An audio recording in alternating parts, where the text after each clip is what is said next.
Assalamualaikum warahmatullahi wabarakatuh. Alhamdulillahirabbil alamin wa bihi nasta'in ala umuri dunya waddin. Wassalatu wassalamu ala asyrofil anbiya'i wal mursalin wa ala alihi wa sahbihi ajma'in. Asyhadu an la ilaha illallah wa asyhadu anna Muhammadan abduhu wa rasuluhu la nabiyya ba'dah. Pertama-tama yang saya hormati dan mudah-mudahan Allah muliakan kepada dosen pembimbing Bapak Ajwar Anas MPD yang mudah-mudahan selalu Allah istiqomahkan dalam membimbing kita semua ini. Tak lupa tak khilaf kepada teman-teman seperjuangan, teman-teman satu angkatan, teman-teman satu semester. Pada semester 3 ini kita dapat dipertemukan kembali. Alhamdulillah. Mengenai presentasi kali ini, saya akan membahas dengan judul konsep dasar manajemen pembiayaan pendidikan. Mata kuliah manajemen pembiayaan pendidikan. Adapun poin-poin yang akan saya bahas, satu, rumusan masalahnya adalah pengertian manajemen, pengertian pembiayaan pendidikan, konsep manajemen pembiayaan pendidikan, jenis pembiayaan pendidikan, komponen pembiayaan pendidikan. Satu, pengertian manajemen. Manajemen adalah suatu ilmu juga seni atau membuat orang lain mau dan bersedia bekerja untuk mencapai tujuan yang telah dirumuskan bersama.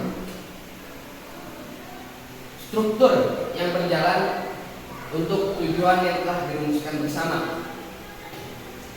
atau suatu rangkaian proses yang meliputi kegiatan perencanaan, pengorganisasian, pelaksanaan, pengawasan, evaluasi dan pengadilan dalam rangka memberdayakan seluruh sumber daya organisasi perusahaan, baik sumber daya manusia, modal finansial, kapital, material maupun teknologi secara optimal untuk mencapai tujuan. Rangkaian proses yang meliputi kegiatan perencanaan, baik itu perencanaan untuk pengawasan, evaluasi dan lain-lain. 2. Pengertian pembiayaan pendidikan, yakni pendanaan yang diberikan oleh satu pihak lain untuk mendukung investasi yang telah direncanakan, baik dilakukan sendiri maupun lembaga. Dengan kata lain, pembiayaan adalah pendanaan yang dikeluarkan untuk mendukung investasi yang telah direncanakan untuk mencapai tujuan yang telah ditentukan. Pembiayaan merupakan salah satu sumber daya yang secara langsung dapat menunjang keefektifan dan efisiensi pengelolaan pendidikan. Gitu. Jadi pembiayaan pendidikan yaitu pendanaan mendukung investasi yang telah direncanakan mencapai tujuan yang telah ditentukan. Gitu. 3. Konsep manajemen pembiayaan. Besar kecilnya sebuah institusi pendidikan atau lembaga jumlah siswa, tingkat gaji guru atau dosen yang disebabkan oleh bidang keahlian atau pendidikan. Rasio siswa berbanding guru atau dosen, kualifikasi guru, tingkat pertumbuhan pendidikan khususnya di negara berkembang, perubahan kebijakan dari penggajian atau pendapatan. University of Cost, pembiayaan pendidikan tidak hanya menyangkut sumber-sumber dana, tapi juga meliputi penggunaan dana secara efisien. Jadi mohon maaf. 4. Jenis pembiayaan pendidikan. Biaya langsung, direct cost. 2. Biaya tidak langsung. Adapun biaya langsung, pengeluaran dana secara langsung yang digunakan untuk membiayai proses penyelenggaraan pendidikan, pengajaran, penelitian dan pengabdian masyarakat, termasuk biaya yang secara langsung mengarah pada aspek ekonomi pendidikan. Biaya pendidikan juga dapat dikatakan sebagai biaya yang secara langsung mengarah pada aspek ekonomi pendidikan.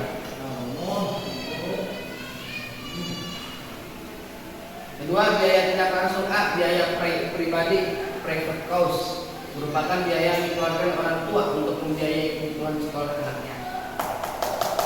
Ini yang harus dikeluarkan oleh masyarakat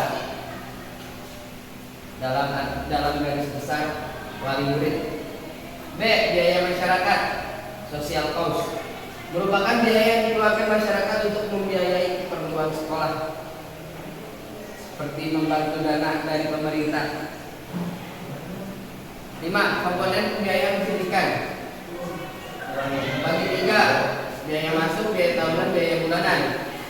Adapun yang biaya masuk sekolah disebut uang pangkal atau uang sumbangan sarana pembangunan atau uang bangunan, di mana biaya ini dibayarkan sekali ketika tahun pertama anak masuk sekolah dan biasanya digunakan untuk membangun atau melengkapi sarana fisik sekolah. Dalam artian membayar uang PPDB. 2. Biaya bulanan atau SPP, sumbangan pembinaan pendidikan, menjadi komponen utama yang perlu diperhitungkan oleh orang tua, sama dengan uang pangkal untuk sekolah negeri, yaitu sudah digratiskan untuk jenjang pendidikan. Sedangkan untuk sekolah swasta perlu membayar sesuai dengan kebijakan dari sekolah tersebut, termasuk juga biaya ekstrakurikuler dan les. Untuk bulanan SPP, untuk les, untuk ekstrakurikuler itu digunakan untuk membangun sarana prasarana, membantu prasarana yayasan. 3. Biaya tahunan disebut sebagai material fee atau biaya daftar ulang. Biaya tahunan ini tidak boleh lupa dihitung dan direncanakan antara pihak sekolah, pihak masyarakat, itu harus direncanakan dengan baik dengan seksama. Yang terakhir, kesimpulan. Manajemen pembiayaan pendidikan yaitu pengelolaan segala bentuk pembiayaan, baik pemasukan atau pengeluaran, baik secara langsung maupun tidak langsung, untuk menunjang penyelenggaraan pendidikan, baik yang dikeluarkan oleh sekolah maupun wali siswa. Jadi, manajemen pembiayaan pendidikan segala bentuk pengelolaan tentang uang, segala bentuk pembiayaan tentang sekolah, segala bentuk pendidikan yang ada di suatu lembaga yayasan tersebut, yang baik dikeluarkan oleh sekolah, yayasan, ataupun dikeluarkan oleh wali siswa, atau bahkan dikeluarkan oleh siswa merogoh kocek untuk apa? Untuk kas apa? Kas kelas. Gunanya untuk apa? Sapu, pelan, tong sampah, dan lain-lain. Thank you. Alhamdulillah presentasi saya kali ini sudah kelar. Mudah-mudahan dapat diambil hikmahnya, mudah-mudahan dapat dimengerti oleh para penonton segala sekalian. Saya Muhammad Syahir Raihan. Jangan lupa follow Instagram saya. Tapi untuk Twitter saya blog. Ya. Thank you very much. Dari saya sekian. Wassalamualaikum warahmatullahi wabarakatuh.